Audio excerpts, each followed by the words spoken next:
Carl, how are you?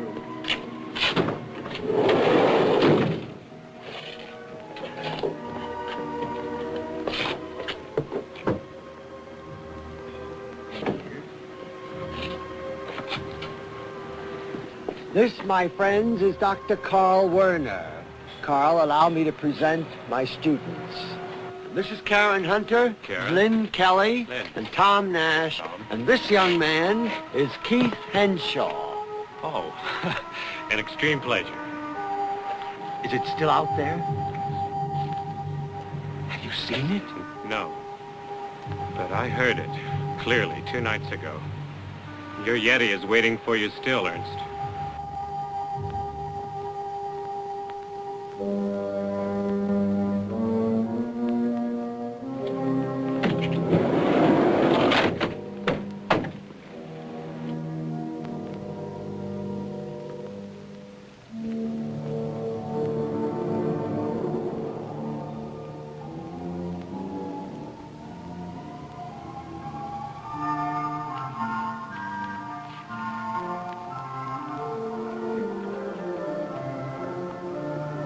And now let's go upstairs.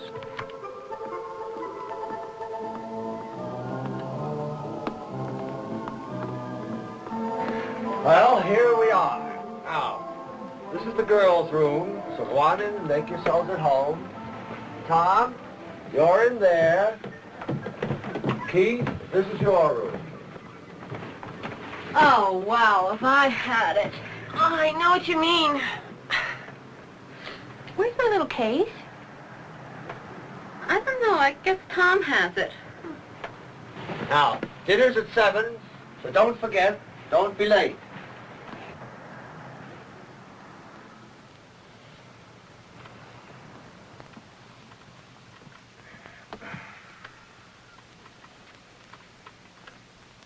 Are you still mad at me? You didn't say 2 words to me the whole ride up. Now you're doing the same thing here. Look, I told you about last night. I couldn't get away. Well, you could have called. I lost all track of time. Before I knew it, it was midnight. Now, if you excuse me, I'd like to unpack. Well, where do you want your bag?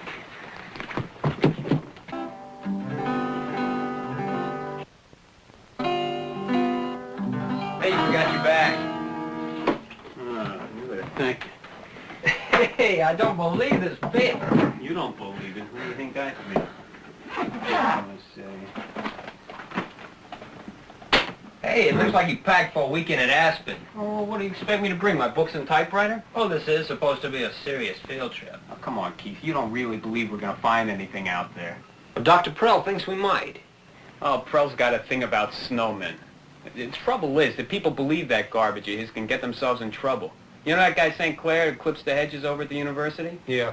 Well, he went on one of Prell's expeditions a couple years ago. According to him, 3 guys got killed. Now, I don't know whether it's true or not, but there must be something to it. I heard those stories, too. Well, the guy drinks. I knew I forgot something. Prevents frostbite, my boy.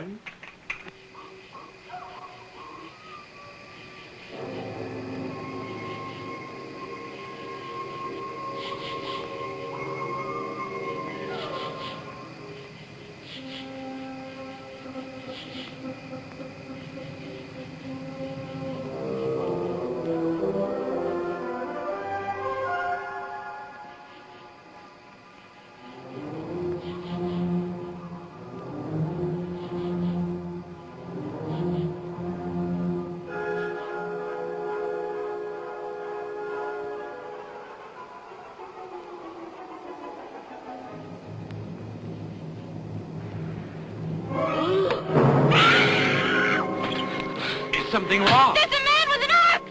My Indian. I guess so. Oh, don't be frightened. That's Laughing Crow. He's my housekeeper. I asked him to chop a few logs for us. See? He's a harmless old buzzard, and he takes very good care of me.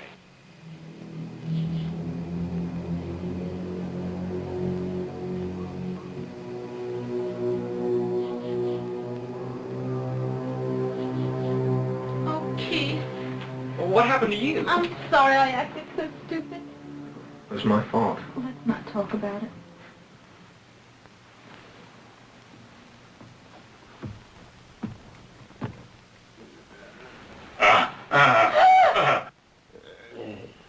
Oh, you must be Laughing Crow. Is it time for dinner?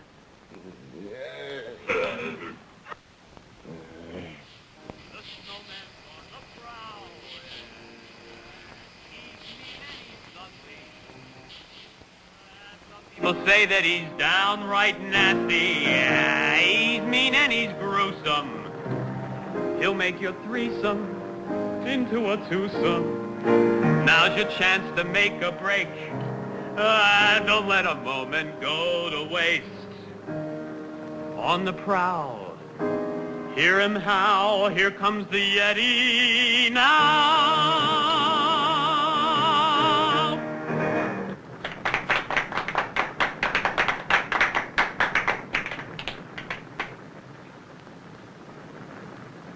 That was excellent coffee, thank you. Has he been this way since birth? No, only the past 8 years. What happened? Something so bizarre that to this day it amazes me that he's recovered to the extent he has. Details. I won't go into it now, it's much too involved. A weaker man would never have survived. But look at him. He's strong as an ox. He works from sunup to sundown. And he obviously never complains. And on top of that, he's the finest native cook I've had the good fortune to find. Is something wrong, Tom? Nothing a good stomach pump wouldn't cure. Tom. No, that's all right. Some of these Indian dishes do take a bit of getting used to. I noticed most of you having trouble getting through the meal. But I had Laughing Crow prepare it in honor of Dr. Prell. Oh, it was delicious. Keith, I noticed you enjoyed it too. Gin Sun, wasn't it, Dr. Werner? I thought that was an Oriental dish. You know it? Oh, yes. Keith is becoming quite fond of it. The Orientals excel in preparing it. Well, I didn't know they had grizzly bears in China. Actually, it is indigenous to many cultures, including Laughing Crow's own tribe. But I know we're not here to discuss cooking. Tell us about the noises you heard. Do you really think that it is a Yeti out there? It's the damnedest thing, Ernst. If it isn't a Yeti, I can't imagine what it could be. Its roar is unlike any animal I've ever known. It's too high-pitched for a grizzly bear. It's more raucous than a moose. Sometimes it almost sounds like something human, like someone wounded crying for help. I've seen the track, although it had been muddied by rain. It's inordinately large, with the middle toe extended, not unlike the Yeti you described in your papers. You said you heard it 2 nights ago? It was about 4 in the morning. For some strange reason, I woke up. I came downstairs, went in the kitchen to fix myself some tea. While I was drinking the tea, I heard it. Very far off, but quite distinct. It was growling. I turned off the lights to the house and waited. About 10 minutes passed. And I heard it again. Much louder.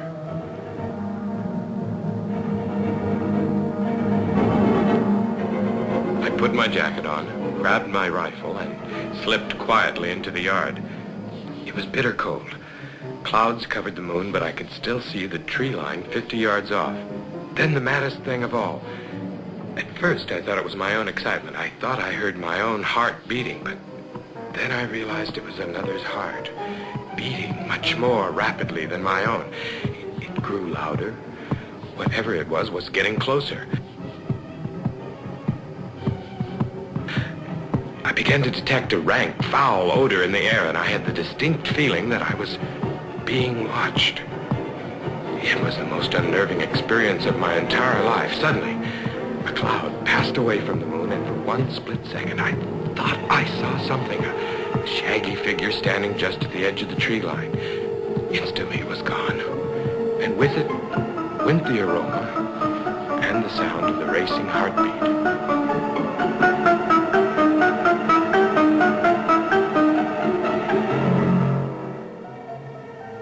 The next morning, I went to that spot. It hadn't snowed during the night, so I was fairly certain I'd find a set of tracks. Except for the single set of prints I described. There was absolutely nothing there. Whatever it was must have escaped through the trees.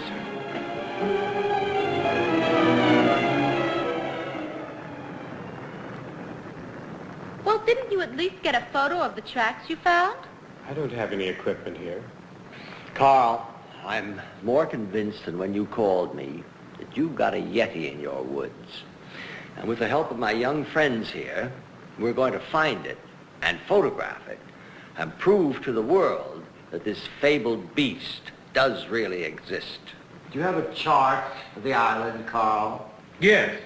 I have a copy here of the map my late father used to give to his suppliers. Laughing Crow, the tray.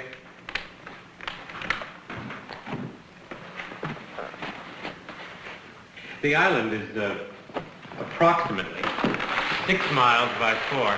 Keith, would you like? Shaped rather like a potato, I always thought. I can't imagine why they call it Boot Island. We're here in front of this mountain. The bridge is here. There's another mountain here in back of the house with caves carved into the facing of it. Most of the island is covered with dense woodland, as you already know. How wide is the bay to the north? 2 or 3 miles, maybe. I'm convinced that he came across the winter ice, and right now he's trapped. And I'll bet he's in one of those caves. Well, then let's make that our target for tomorrow. Right. And to get an early start, we've all got to get to bed early. So, what do you say? We all retire.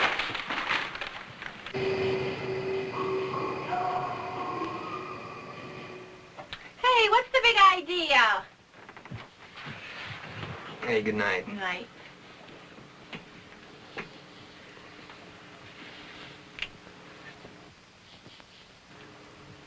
I don't think I'll sleep a wink after that story. Oh, we'll be right next door. If you get scared, just knock on the wall once, and I'll knock back twice to let you know I'm there. Hey, Tom, can I knock on your wall?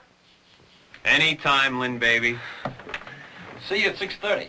And remember, the heartbeat you hear may not be your own.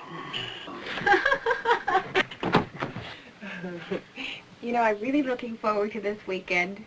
I think Tom's finally taking notice of me. Oh, it's still Tom, is it? I thought I caught you giving Dr. Werner the eye. Yeah, he's kind of cute, too.